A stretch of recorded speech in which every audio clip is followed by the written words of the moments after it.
diri bagaimana? Maka Nabi kata apa? Khudhu anni manasikakum. Ambil daripada aku cara nak buat haji dahulu. Kita tidak mungkin. Banyak lagi contoh. Perintah Allah Subhanahu wa taala supaya fa in lam tajidu ma'an fatayammamu. Kalau kamu tidak mendapati air maka bertayamumlah kamu. Para sahabat radhiyallahu alaihim ajma'in turun ayat ini. Maka salah seorang daripada mereka dalam keadaan berjunub, tidak ada air, lalu mau bertayamum untuk salat. Dia nak buat macam mana? Dia tak tahu. Maka mereka melakukan sesuatu yang tidak kena dengan syariat, dengan mengguling-gulingkan badannya di pasir ataupun di padang pasir debu. Tapi Nabi SAW kemudian memberitahu kepada mereka, ini caranya kamu lakukan. Tangan satu. Maka Nabi SAW menafsirkan perintah Allah. Bukankah tinggi kedudukannya? Bukankah besar kedudukannya di sisi syariat?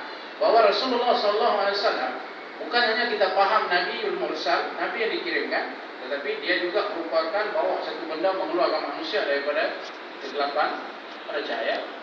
Dia merupakan perintah Allah, yang mana disuruh ambil, yang mana dilarang tinggal. Kemudian dia menafsirkan syariat. Tidak cukup peranan Nabi SAW. Nabi juga melaksanakan satu tugas, menyelesaikan masalah yang berlaku di kalangan mereka. Fala wa rabbuka la yu'minuna hatta yuhakkimuka fima shajara bainahum thumma la yajidu fi anfusihim harajan lima qadaita wa yusallimu taslima. Kenapa saya memberitahu kepada para hadirin tentang ini semua? Hari ini orang menyerang Nabi SAW dengan segala apa yang kita dengar hari ini, tanpa merasa segan, silu, serik dan sebagainya.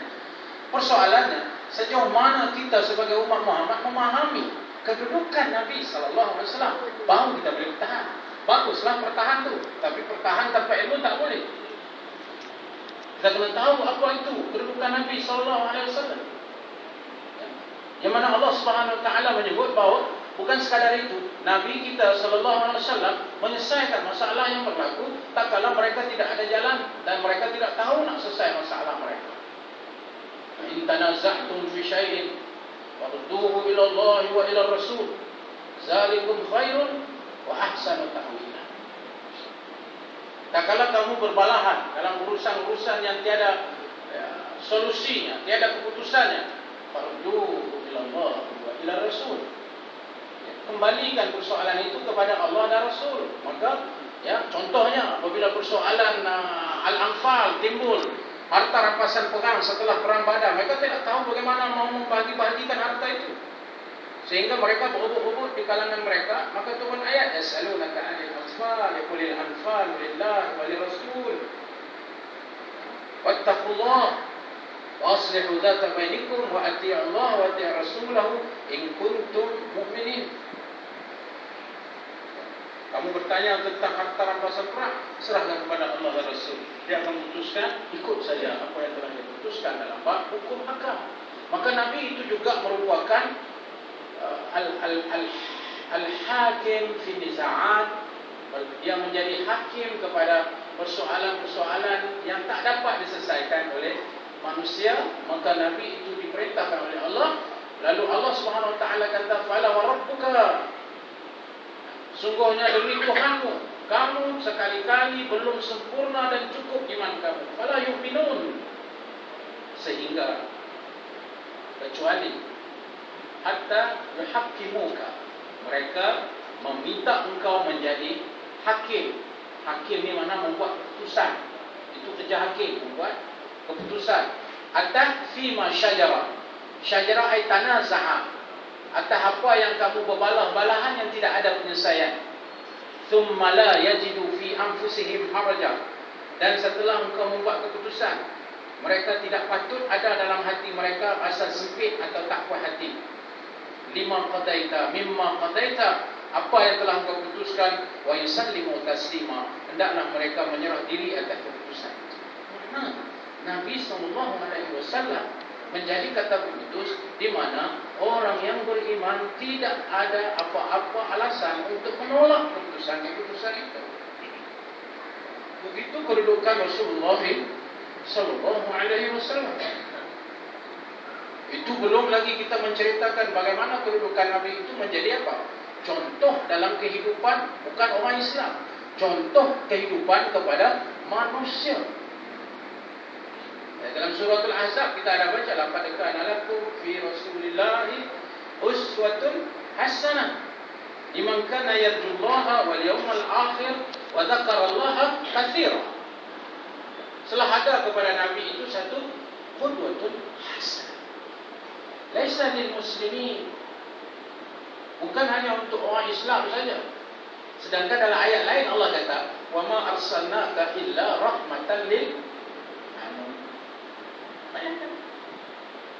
Begini kedudukan Nabi, besarnya di sisi kita dan dalam syariat kita, serta besarnya jiwa kita menerima keagungan dan kebesaran Rasulullah SAW, seperti yang disebut daripada dalil-dalil ayat dan juga hadis-hadis yang dibaca.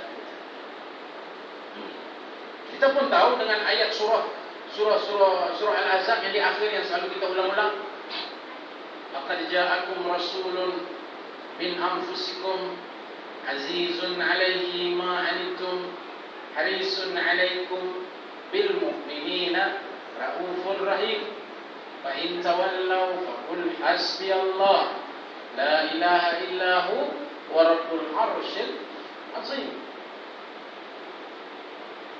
Telah sampai kepada kamu jurusnya, ja'akum rasulun, seorang rasul, min anfusikum. Ma makna min anfusikum? Makna min anfusikum mimman ta'arraftum alaih, orang yang kamu kenal, itu maksudnya. Minkum faja'akum rasulun min anfusikum. Dia bukan daripada kalangan malaikat, dia bukan daripada satu spesies yang lain. Dahlah dia daripada manusia macam kamu, makan, minum, tidur dan sebagainya. Dia juga kamu kenali tentang nasabnya, kamu kenali tentang keturunan dia, kamu kenali tentang kebaikan dia, hatta sebelum dia menjadi rasul, bukan hanya semasa dia menjadi rasul. Ini orang ni telah sampai kepada kamu dengan begitu rupa, ya, rasul min anfusikum azizun alaih. Dia begitu ambil berat atas apa yang kamu lalui. Kenapa yang dikatakan hebat seorang syakhsiat Rasul yang kita nak ikut ni? Kerana syakhsiat Rasul itu, dia didatangkan di atas wujud muka bumi ini bukan untuk diri dia, tapi dia didatangkan di atas wujud muka bumi ini untuk kebaikan semua orang. Malah dia berkorban untuk membuat kebaikan. Inilah nilai seorang manusia. Inilah tandanya seorang manusia itu mempunyai satu nilai yang besar dan tinggi apabila dia hidup di dunia ini bukan untuk kepentingan diri dia, tapi dia hidup di dunia ini untuk kepentingan orang lain. Subhanallah. Wa ma arsalnaka illa rahmatan lil alamin. Itu yang kita nak ikut ni. Hidup untuk bukan diri kita, tapi hidup untuk kepentingan orang lain. Azizun alaihi ma anittum.